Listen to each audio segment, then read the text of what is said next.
ଓମ୍ ଶାନ୍ତି। ଜ୍ଞାନେଶ୍ୱର ପରମାତ୍ମାଙ୍କର ଶ୍ରେଷ୍ଠ ଜ୍ଞାନବାନ ଆତ୍ମିକ ସନ୍ତାନମାନଙ୍କୁ ଶୁଭ ସକାଳର ଶୁଭ ଅଭିନନ୍ଦନ, ସୁସ୍ୱାଗତମ, ସୁପ୍ରଭାତ ଜଣାଇ ଆଜିର ପ୍ରଭୁ ଚିନ୍ତନର ଆଲୋଚନାକୁ ମୁଁ ସମସ୍ତଙ୍କୁ ସ୍ୱାଗତ ଜଣାଉଛି।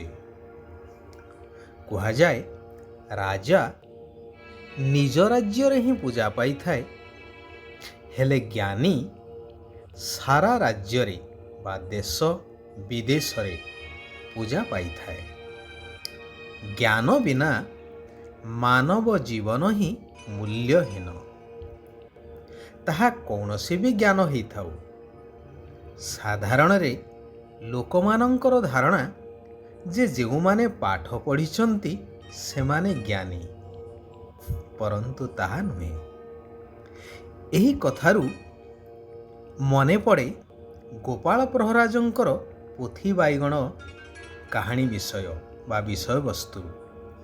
ପୋଥିଗତ ବିଦ୍ୟା ବା ଜ୍ଞାନ ଏବଂ ବ୍ୟବହାରିକ ଜ୍ଞାନ ଭିତରେ ଅନେକ ପାର୍ଥକ୍ୟ ରହିଛି। ପଞ୍ଚସଖାଙ୍କ କଥାକୁ ନିଆଯାଉ, ସେମାନେ ସେମାନଙ୍କର ବ୍ୟବହାରିକ ଜ୍ଞାନ ତୀକ୍ଷ୍ଣ ଧୀଶକ୍ତି ବଳରେ ଭବିଷ୍ୟ କଥା ନିର୍ଭୁଲ ଭାବରେ କହୁଥିଲେ, ଯାହାର ଚାକ୍ଷୁଷ ପ୍ରମାଣ ହେଉଛି ମାଳିକା 600 ବର୍ଷ ତଳର କହିଥିବା କଥା ଆଜି ପ୍ରତିଟି ଭବିଷ୍ୟବାଣୀ ସତ ହେଇ ଚାଲିଛି। ତେଣୁ ଏଥିରୁ ସ୍ପଷ୍ଟ ହୁଏ କି କେବଳ ଜଣେ ପାଠ ପଢ଼ିଲେ ଯେ ଜ୍ଞାନୀ ହେଇଯିବ ତାହା ନୁହେଁ। ସମାଜରେ ଦୈନନ୍ଦିନ ଜୀବନରେ କୌଣସି ବି କାର୍ଯ୍ୟକୁ ଯିଏ ଦକ୍ଷତାର ସହକାରେ ବିନା ପରିଶ୍ରମରେ କରି ଦେଖେଇଥାନ୍ତି, ତାଙ୍କର ସମସ୍ତେ ମହିମା କରିଥାନ୍ତି ଏବଂ ଆବଶ୍ୟକ ବେଳେ ତାଙ୍କୁ ହିଁ ଖୋଜା ଯାଇଥାଏ। ବଞ୍ଚିବା ପାଇଁ ସମସ୍ତେ ତ ଖାଦ୍ୟ ପ୍ରସ୍ତୁତ କରୁଛନ୍ତି ଏବଂ ଖାଉଛନ୍ତି, ହେଲେ ଯେଉଁମାନେ ରୋଷେଇରେ ପାରଙ୍ଗମ ସେହିମାନଙ୍କୁ ହିଁ ଭୋଜି ଆଦିରେ ଖୋଜା ପଡ଼ିଥାଏ। ଇଞ୍ଜିନିୟର କେବଳ ପ୍ଲାନ୍ ଦେଇଥାନ୍ତି, ହେଲେ ମିସ୍ତ୍ରୀ ବିନା ଇଞ୍ଜିନିୟରିଂ ପାଠରେ ପ୍ରାକ୍ଟିକାଲ କରି ଦେଖେଇଥାନ୍ତି, ଯାହା ଇଞ୍ଜିନିୟର ମଧ୍ୟ କରିପାରିବେ ନାହିଁ।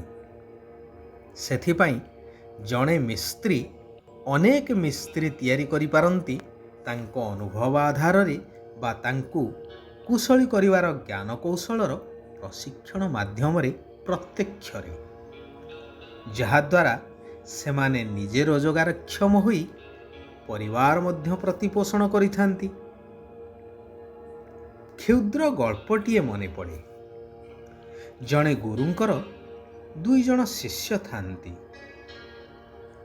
ଗୋଟିଏ ଶିଷ୍ୟ ବିଦ୍ୟା ପ୍ରତି ପ୍ରବଳ ଆଗ୍ରହୀ, ଆଉ ଜଣେ କେବଳ ଧନ ପ୍ରତି ଆସକ୍ତ ଥିଲେ, କିଭଳି ମୋତେ କେଉଁଠାରୁ ଧନ ମିଳିଯାଉ। କିଛି ଦିନ ବିତିଗଲା। ଗୁରୁଙ୍କର ଅନ୍ତିମ ସମୟ ଆସନ୍ନ ପ୍ରାୟ ଜାଣି ଗୁରୁ 2 ଜଣଙ୍କୁ ଡାକି ପଚାରିଲେ, ତୁମେ କ'ଣ ଚାହଁ? 2 ଜଣ ନିଜ ନିଜର ଇଚ୍ଛା ପ୍ରକାଶ କଲେ। ତହୁଁ ଗୁରୁ ବିଦ୍ୟା ପ୍ରତି ଆଗ୍ରହୀ ଥିବା ଶିଷ୍ୟଙ୍କୁ ତାଙ୍କର ସମସ୍ତ ତପଶକ୍ତି ପ୍ରଦାନ କଲେ, ଆଉ ଧନର ଇଚ୍ଛା ରଖିଥିବା ଶିଷ୍ୟକୁ ତାଙ୍କ ପାଖରେ ଥିବା ସମସ୍ତ ଧନ ପ୍ରଦାନ କଲେ। ସମୟ ଗଡ଼ି ଚାଲିଲା। ଧୀରେ ଧୀରେ ଧନ ପ୍ରାପ୍ତ କରିଥିବା ଶିଷ୍ୟର ଧନ ଶେଷ ହେବାକୁ ଲାଗିଲା। ଶେଷରେ ଭିକ୍ଷୁକ ବ୍ରାହ୍ମଣ ହୋଇ ଭିକ୍ଷା କରି ଚଳିଲେ।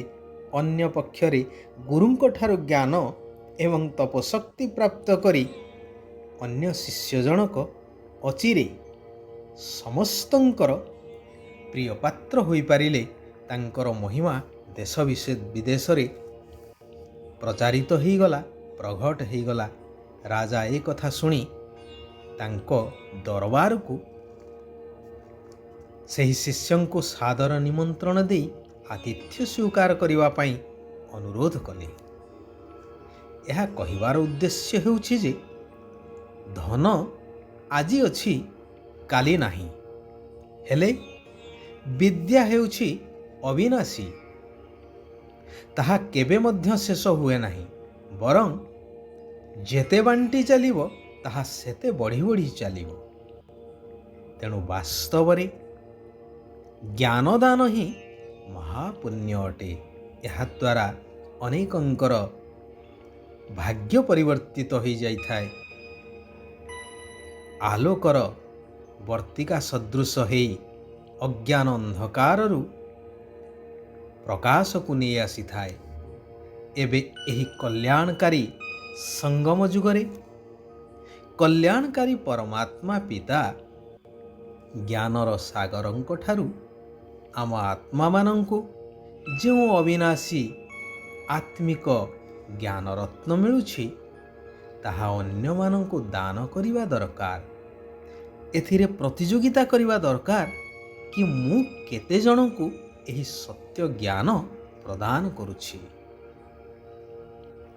ଯେଉଁମାନେ ଭଗବାନଙ୍କର ଶ୍ରୀମତକୁ ଅର୍ଥାତ୍ ଶ୍ରେଷ୍ଠ ମତକୁ ଭଲ ଭାବରେ ପାଳନ କରିଥାନ୍ତି, ସେମାନେ ଆଗ ନମ୍ବରକୁ ଯାଇଥାନ୍ତି, ଅର୍ଥାତ୍ ଆଗରେ ରହିଥାନ୍ତି।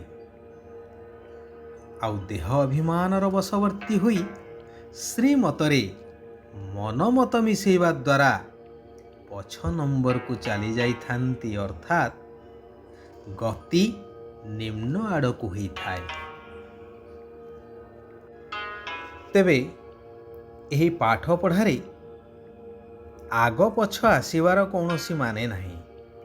ଯିଏ ଯେତେ ଧ୍ୟାନର ସହକାରେ ଏହି ଈଶ୍ୱରୀୟ ପାଠ ପଢ଼ାକୁ ପଢ଼ିବ ଏବଂ ନିଜ ଜୀବନରେ ଧାରଣ କରିବ, ସେ ଯେତେ ପଛରେ ଆସିଥିଲେ ମଧ୍ୟ ବହୁ ଆଗରୁ ଆସିଥିବା ପୁରୁଣା ଜ୍ଞାନୀମାନଙ୍କୁ ମଧ୍ୟ ପଛରେ ପକାଇଦେବ, ଆଗ ନମ୍ବରକୁ ଯାଇପାରିବ। ସେଥିପାଇଁ ସତ୍ୟ ପିତାଙ୍କ ସହିତ ଭିତର ବାହାର ସ୍ୱଚ୍ଛ ରହିବା ଦରକାର। ଯଦି କୌଣସି ବି ଭୁଲ ହେଇଯାଉଛି, ତେବେ ବାବାଙ୍କ ଠାରୁ ତୁରନ୍ତ କ୍ଷମା ମାଗି ନେବା ଉଚିତ। ଏହାଦ୍ୱାରା ଅନେକ ଭୁଲ ସୁଧୁରି ଯାଇଥାଏ ଏବଂ ନିର୍ଭୁଲ ହେବାର ମାର୍ଗ ଉନ୍ମୁକ୍ତ ହୋଇଯାଇଥାଏ। ଶାରୀରିକ ଏବଂ ଆତ୍ମିକ ଉଭୟ ସେବା କରିବାକୁ ହେବ। ଈର୍ଷାପରାୟଣ ହୋଇ କେବେ ବି ପରଚିନ୍ତନ କରିବା ଅନୁଚିତ। କେହି ଯଦି ଓଲଟା ସିଧା କଥା କହୁଛନ୍ତି, ତାହା ଶୁଣି ନ ଶୁଣିଲା ପରି ରୁହ। ତାହାକୁ ବର୍ଣ୍ଣନା କରି ବା ବିସ୍ତାର କରି କାହାରିକୁ ଦୁଃଖୀ କରିବା ଉଚିତ ନୁହେଁ କି ପରିବେଶକୁ ମଧ୍ୟ ଭାରାକ୍ରାନ୍ତ କରିବା ଉଚିତ ନୁହେଁ। ଭଗବାନ କହୁଛନ୍ତି, ଖୋଲା ହୃଦୟର ସହିତ ଦୁଃଖୀ ଅଶାନ୍ତ ଆତ୍ମାମାନଙ୍କୁ ଖୁସିର ଦାନ ଦେଉଥିବା ମାଷ୍ଟର ଦୟାର ସାଗର ହୁଅ। ଦୟାଶୀଳ ଗୁଣକୁ ଜାଗ୍ରତ କର। କେହି କେତେ ବି ବିରୋଧ କରୁ, ବିଘ୍ନ ରୂପ ଧାରଣ କରୁ, ହେଲେ ଦୟାଶୀଳ ଗୁଣକୁ କେବେ ବି ଛାଡ଼ ନାହିଁ। ଜ୍ଞାନ ଆଉ ଯୋଗର ପାଳନା ହିଁ ଆତ୍ମିକ ପାଳନା ଅଟେ। ଏହି ପାଳନା ଦ୍ୱାରା ନିଜେ ମଧ୍ୟ ଶକ୍ତିଶାଳୀ ହୁଅ ଏବଂ ଅନ୍ୟମାନଙ୍କୁ ମଧ୍ୟ ଶକ୍ତିଶାଳୀ କରାଅ। ଆଚ୍ଛା, ଆଜି ପାଇଁ ଏଇଠାରେ ଆମେମାନେ ବିରାମ ନେବା।